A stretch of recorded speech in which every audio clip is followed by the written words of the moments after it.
சென்னை குரோம்பேட்டை அருகே நேரு நகரில் உள்ள ஒரு பெட்ரோல் பங்கில் பெட்ரோல் கசிவு ஏற்பட்டுள்ளது.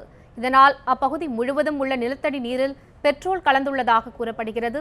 இதன் காரணமாக அங்கு வசிக்கும் மக்கள் நிலத்தடி நீரை உபயோகப்படுத்த முடியாமல் கடும் அவதிக்கு ஆளாகியுள்ளனர். இதுகுறித்து அங்கிருந்து நமது செய்தியாளர் சஞ்சீவி தரும் கூடுதல் தகவல்களை கேட்கலாம்.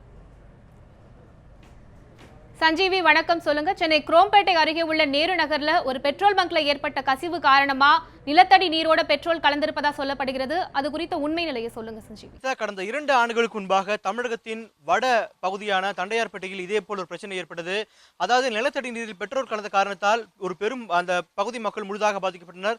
அந்த விஷயம் ஒரு பெரும் பரபரப்பை ஏற்படுத்தியுள்ளது. இதையடுத்து தற்போது குரோம்பேட்டையில் இருக்கக்கூடிய நேரு நகரில் உள்ள கிட்டத்தட்ட 5 தெருக்கள் மேல் தற்போது நிலை இதேதான். நிலத்தடி நீரில் இந்த பெட்ரோல் பங்கில் இருந்து அந்த பெட்ரோல் கசியும் காரணத்தால் நிலத்தடி நீரில் முற்றிலுமாக பெட்ரோல் கலந்துள்ளது.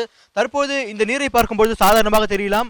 ஆனால் இந்த நீரில் பார்த்தோம் என்றால் முற்றிலுமாக துர்நாற்றம் இருக்கிறது. அதே போல அதை தொட்டு நம்மால் அந்த எண்ணெயை நம்மால் தொட்டு முழுதுமாக உணர முடிகிறது. அதனால் இந்த பகுதியை பொறுத்தவரை பார்த்தோம் என்றால் கிட்டத்தட்ட 5 தெருக்கள் மேல், குறிப்பாக சுப்பிரமணியம் தெரு, ராமச்சந்திரா தெரு, அதே போல பட்டேல் தெரு உள்ளிட்ட 5 தெருக்களில் தற்போது நிலைமை இதுதான். அதனால் இந்த பகுதியில் உள்ள மக்கள் இந்த தண்ணியை பயன்படுத்த முடியாமல் வெளியே பணம் கொடுத்து லாரி மூலமாக தண்ணியை வாங்கி வருகின்றனர். அதனால் அதுபோல ஒரு அவலமான நிலை ஏற்படுத்தப்படுகிறது. அடிப்படையாக குடிப்பதற்கும் சரி, துணி துவைப்பதற்கும் குளிப்பதற்கும் உள்ள அது போல விஷயங்களுக்கும் இந்த நீரை பயன்படுத்த முடியாத நிலை தற்போது ஏற்படுத்தியுள்ளது. அதற்கு முழுக்க காரணம் எதிர் இருக்கக்கூடிய பெட்ரோல் பங்க் தான். அதாவது எதிலே அது பெட்ரோல் பங்கை நம்மால் பார்க்க முடிகிறது.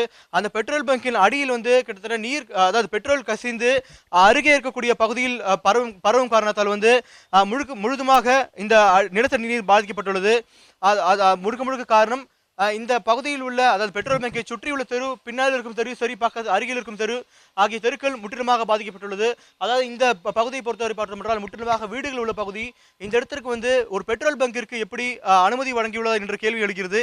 இந்த பிரச்சனை இன்றல்ல நேற்றல்ல, கிட்டத்தட்ட 9 மாதங்களுக்கு மேலாக இந்த பிரச்சனை இந்த இடத்தில் உள்ளது. லலிதா, சஞ்சீவி, இது குறித்து பெட்ரோல் பங்க் தரப்பில் ஏதாவது விளக்கம் அளிக்கப்பட்டுள்ளதா? மேலும் நீங்க சொல்லியிருக்கீங்க 9 மாதங்களா இந்த நிலை தொடருது அப்படின்ட்டு.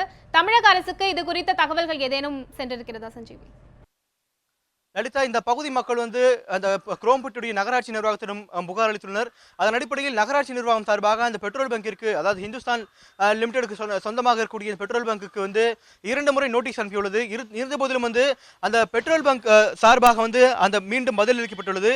அந்த பதிலில் இந்த மழை வந்த காரணத்தால் தான் இது போல விஷயம் ஏற்பட்டது. தொடர் மழை காரணமாக தான். அந்த தொடர் மழை காரணமாக முடிந்த பிறகு அந்த கசிவை நாங்கள் சரி செய்து விட்டோம் என்று பெட்ரோல் பங்க் நிர்வாகம் சார்பாக கூறப்படுகிறது. இருப்பினும் இன்னும் சற்று நாட்களில் இந்த பிரச்சனை சரியாகிவிடும் என்று அவர்கள் சார்பாக கூறப்படுகிறது. இருந்த போதிலும் அது போல பிரச்சனை சரியாகும் போது தெரியவில்லை. இன்னும் தற்போது நாம் பார்த்தால் கூட அந்த நீரை பார்க்க முடிகிறது. முற்றிலுமாக பெட்ரோலின் நாற்றம் அதில் வந்து கொண்டே இருக்கிறது. அதனால் சாதாரணமாக எந்த ஒரு அடிப்படை விஷயத்திற்கும் பயன்படுத்த முடியாத நிலைமை தான் தற்போது ஏற்பட்டுள்ளது. ஆனால் அவர்கள் சார்பாக, அந்த பெட்ரோல் சார்பாக, நிர்வாகம் சார்பாக கூறப்படுவது என்னவென்றால், தற்போது கசிவை நாங்கள் சரி செய்து விட்டோம், கூடிய விரைவில் அந்த பிரச்சனை சரியாகிவிடும் என்ற ஒரு விஷயத்தை அவர்கள் கூறுகின்றார்கள். இருந்தபோதிலும் நிலத்தடி நீரில் பெட்ரோல் கலப்பது இன்னும் நிப்பாட்டவில்லை லலிதா. இப்பொழுது அந்த பிரச்சனை உள்ளது.